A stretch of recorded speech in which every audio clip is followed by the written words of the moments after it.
What's up, guys? So I'm on vacation here, but a buddy of mine picked up the Hero 10 and asked if I wanted to do a review on it. So I said absolutely. So I brought it down here with me. We're gonna get this thing unboxed, and then we're gonna start shooting with it. So let's do it. Picked up a few accessories too. I have the media mod, which we're not gonna use while I'm down here. Probably I'm down at Lake of the Ozarks boating and stuff. So this is something that I'm probably not gonna end up using. But the floaty here, I definitely will. So the Hero 10 comes in this really nice case. Looks super nice. Everything's in here. Looks real nice in here as well. You got a nice clip. You got your screws and all your attachments to, attach it to whatever you want. Ooh, comes with 2 batteries. That's fantastic. I thought it was only 1. There you go. That's awesome. I did pick up a battery charger. I do have a battery charged for this, so we can actually use it today. But we'll see how well the batteries are charged in this thing. Then we have a little tripod it comes with. I like it. They have it like wrapped up in this nice little paper. I already have one of these from another GoPro that I had, but it's always nice to have a spare. So that's really nice. I'm gonna actually keep the cardboard stuff in this case for now, just because it'll be a lot easier to transport and all that kind of stuff. And then you also have your paperwork. If you don't have the GoPro app, they give you a QR code for that. Some nice stickers back here as well. Yeah, I'm on vacation, so I don't want to sit here and chat for a long time. Let's get started. You know what, while I'm here, let's get this stuff unboxed as well. Like I said, this is the media mod. See, I don't have my knife on me.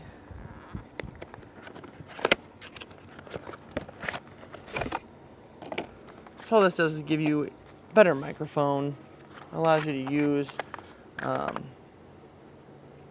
external microphones on this as well. So I could plug in my RØDE Wireless Go's if I wanted to. Has all that stuff in the back. Once we get back to the studio, I'll kind of give you guys a little close-ups, better close-ups of these. But yeah, it has wind guard and stuff like that you can put on, and just like that. Yeah, pretty easy, pretty simple. Some more accessories, adapters, and stuff like that. But yeah, that's basically it for that. And then we have the floaty here. Pretty sure my son's yelling at me from the water, trying to get me to come down. Here's the floaty. So it would snap over the GoPro, probably, I'm assuming. You just slide it on in there just like this. That way you still have access to everything else, and it just helps it float. Pretty simple. I like this better than the old one, like you had to stick on the back of the GoPro case. Like I said, we need to get going. My family's waiting for me to get on the boat, so let's get this thing with a new battery in it. Actually, let's check real quick. Does it have a battery in it? Probably not. So, to put the batteries in, probably right here. Ah, you pull. Okay. That's kind of cool. Let's see what this battery has for a charge. Well, we got something. I like that booting up of the Hero 10 where you can see the picture inside the 10 Black logo. That's really cool. Hit our settings here. Agree. All right, like I said, let's get these stickers off of here and start using it. I'm really excited for this. This is going to be really cool.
All right, guys, so we are back in the studio, if you couldn't tell. I just wanted to go do a quick overview of this camera. I think it worked out really well using it on vacation. The floaty worked great. We were able, as you can see, I got quite a bit of footage, and there's even more than what I put on there. I definitely overshot.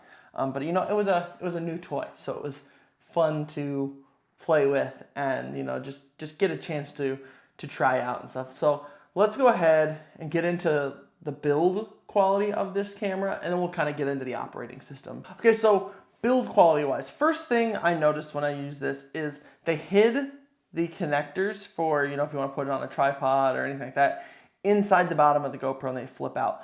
That is really cool. I'm a huge fan of that. I think that looks really good. The only concern I have is what happens when one of those break. And it looks like there's screws down here that maybe you'd be able to take that piece off and put a replacement in.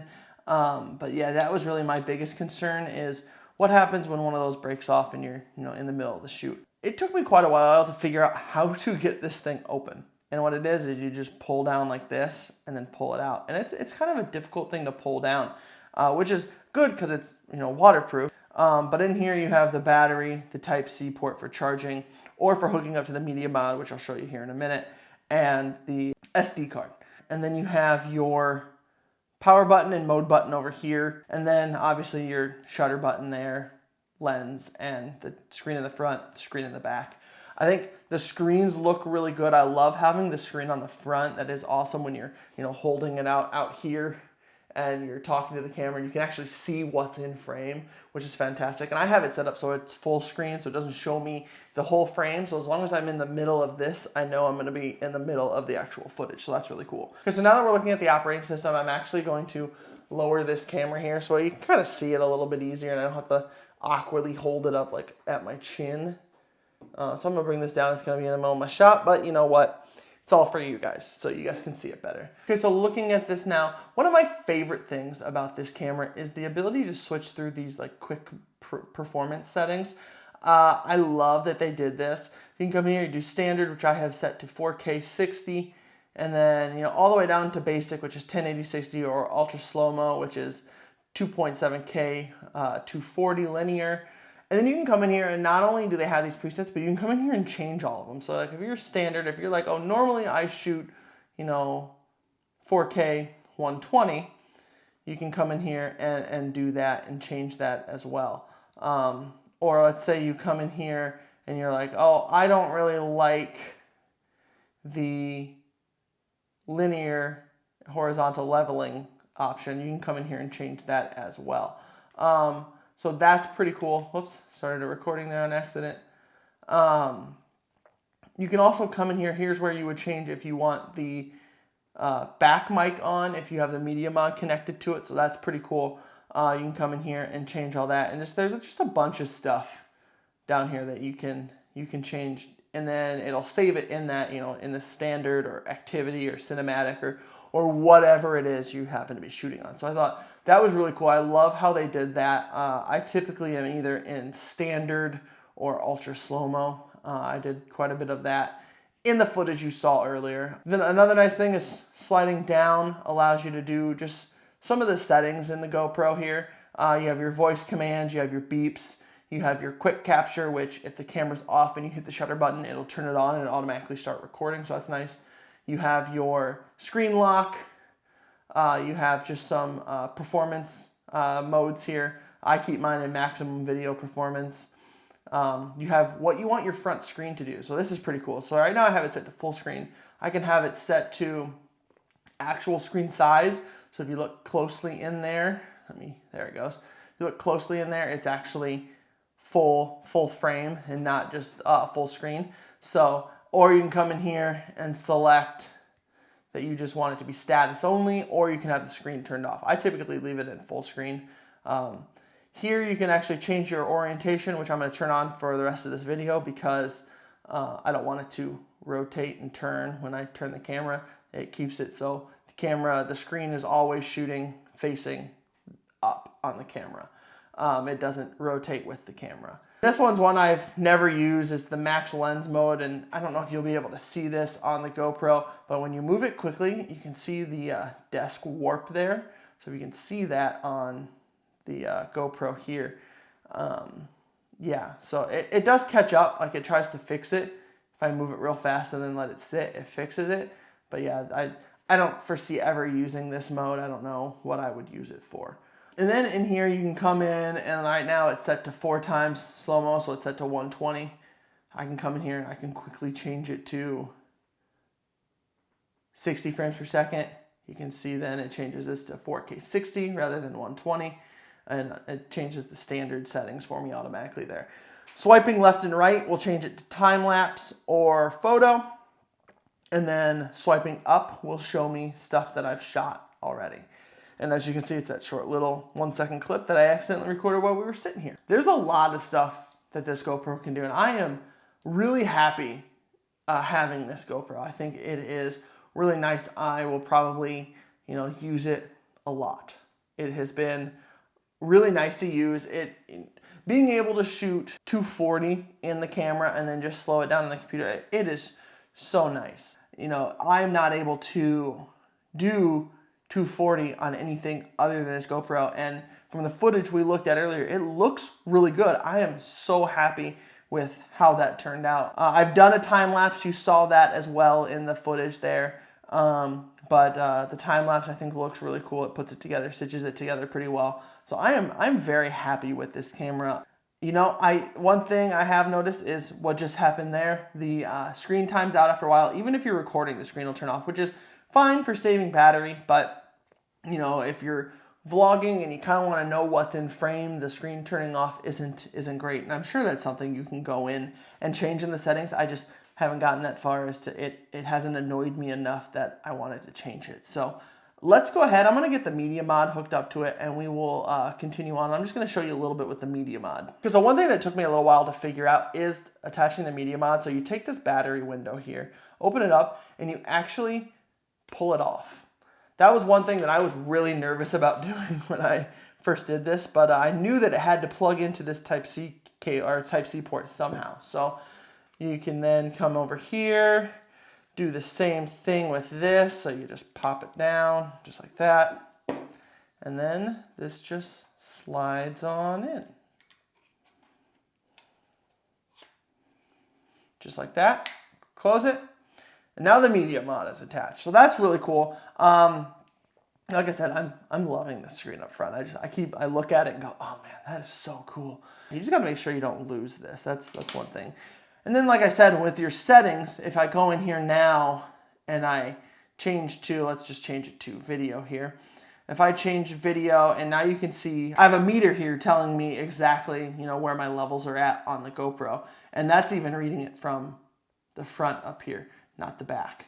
And I can go in and change that, like I said, by going in here, changing the settings there, and then scrolling down. And now you can see I can actually click on this, and it says media mod front, media mod back, or still the internal microphones on the GoPro. So that's pretty cool. And then they have your 3.5mm jack Type-C, and I believe this one is an HDMI out. I'm not 100% sure on that. But yeah, so that's basically it for this camera. And then obviously you have your microphone and your wind guard up here. And then some cold shoe mounts, which is really cool, which are really nice to have to be able to hook up lights or a microphone, because like I said, there is a 3.5mm jack. So the RØDE Wireless Go II that I'm using to shoot this video that's on top of my camera, I can actually plug that in here and use that as the microphone for this camera as well, which is really cool. And really, it gives GoPro just a lot more versatility.